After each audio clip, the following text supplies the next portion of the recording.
Alright, now what's up mga idol? So ngayon po mga idol, no, sasagutin po natin tong tanong na mga kamaks natin dyan. Kung hindi ko alam kung taga saan po siya mga idol. Basta yung tanong niya dito mga idol is ito po siya, oh. Boss, mga malapit lang ba na pick up location pumapasok sa auto assignment? Based sa experience ko mga idol, no, for almost siguro na, since 2020 after ng COVID ako nag-umpisa. Based sa experience ko mga idol or mga kamaks or sino pa dyan mga nagtanong or mga bagong pasok pa dyan, based sa mga experience ko, no, yung mga pumasok sa auto assignment mga idol is yung pinakamalayo lang is 1.5 kilometer or 1.5 distance or 1.5 km distance po yung pinakamalayo.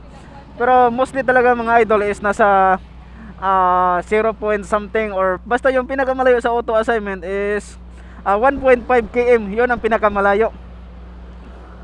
Pero kadalasan mga idol is nasa ano lang, 0.8, 0.9 or 0.3. Basta nasa mga 0 point something na lang yung kadalasang pumasok sa auto assignment. So thank you po na kay shout out kay What's Red 116. So thank you kayo, no. And then ito sa mga bagong rider,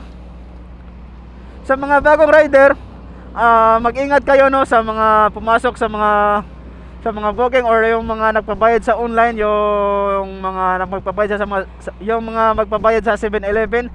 Mag-ingat kayo, no, kasi dito sa Maxim, ito sa mga bagong rider dyan, dito sa Maxim talagang maraming scammer dito mga idol. So mag-ingat kayo dyan. Lahat ng mga papayad online ay huwag nyo i-process yan kasi scam yan. So 100% promise, maniwala kayo sa akin mga idol, 100% scam yan. Huwag kayong maniwala sa mga basta may ito yung pinaka the best na palatandaan mga idol.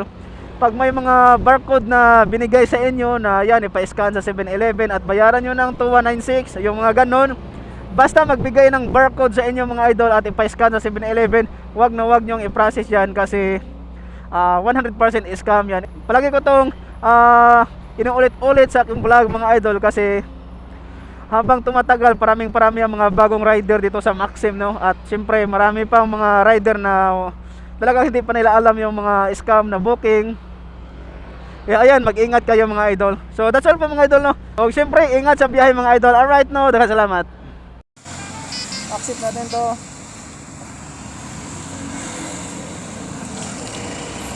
Ayan, tara. Bale, sa auto assignment to siya pumasok mga idol. Distance 800 meters.